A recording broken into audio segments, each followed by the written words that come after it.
I wish I could tell you that we're going to be able to stop all interference, but that just wouldn't be realistic. There will always be bad actors in the world, and we can't prevent all governments from all interference. But we can make it harder. We can make it much harder. And that's what we're going to focus on doing. So today, I want to share the steps that we're taking to protect election integrity and make sure that Facebook is a force for good in democracy. And while the amount of problematic content that we've found so far remains relatively small, any attempted interference is a serious issue. So here are 9 things that we're going to be working on over the next few months. First, we are actively working with the US government on its ongoing investigations into Russian interference.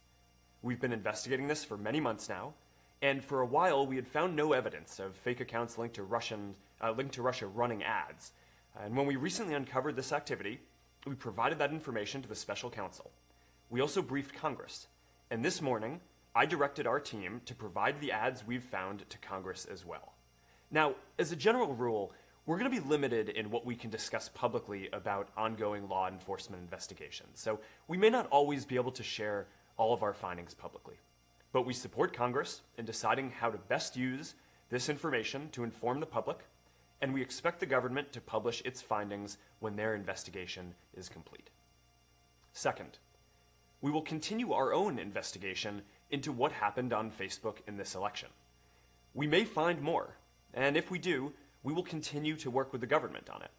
We're looking to foreign actors, including additional Russian groups and other former Soviet states, as well as organizations like the campaigns, to further our own understanding of how they used all of our tools.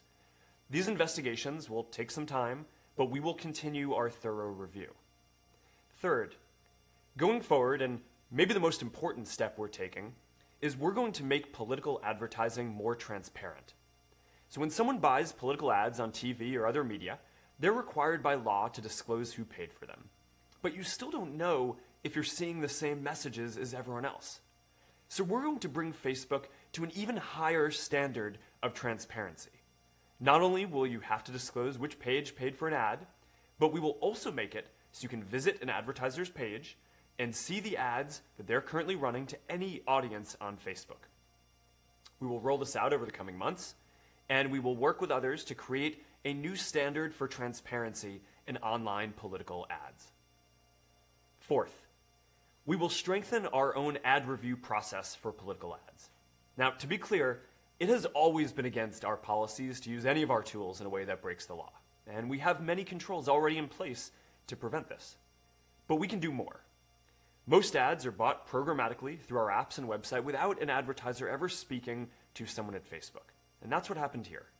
But even without our employees directly involved in the sales, we can do better. Now, I'm not going to sit here and tell you that we're going to catch all bad content in our system.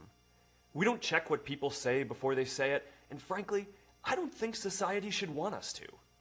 Freedom means you don't have to ask for permission first, and that by default, you can say what you want. And if you break our community standards or you break the law, then you're going to face consequences afterwards. We won't catch everyone immediately, but we can make it harder to try to interfere. Fifth, we're increasing our investment in security and specifically in election integrity. In the next year, we will more than double the team working on election integrity. In total, we'll add more than 250 people across all of our teams focused on the security and safety of our community. Sixth, we will expand our partnerships with election commissions around the world. We already work with electoral commissions in many countries to help people register to vote and to learn about the issues. And we're going to keep doing that. And now we're also going to establish a channel to inform election commissions of the online risks that we've identified in their specific elections. Seventh, we will increase sharing of threat information with other technology and security companies. We already share information on bad actors on the internet through programs like Threat Exchange, and now we're going to explore ways that we can share more information about anyone attempting to interfere with elections. Now, it's important that tech companies collaborate on this, because it is almost certain that any actor trying to misuse Facebook will also be trying to abuse other internet platforms too. Eighth, we are working proactively to strengthen the democratic process. Beyond pushing back against threats, We will also create more services to protect our community while engaging in political discourse. For example, we're looking at adapting our anti-bullying systems to protect against political harassment as well. And we're scaling our ballot information tools to help more people understand the issues. Finally, we've been working to ensure the integrity of the German elections this weekend.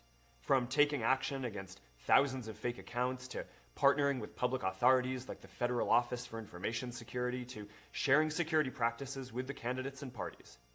We're also examining the activity of accounts we've removed, and we have not yet found a similar type of interference effort in Germany.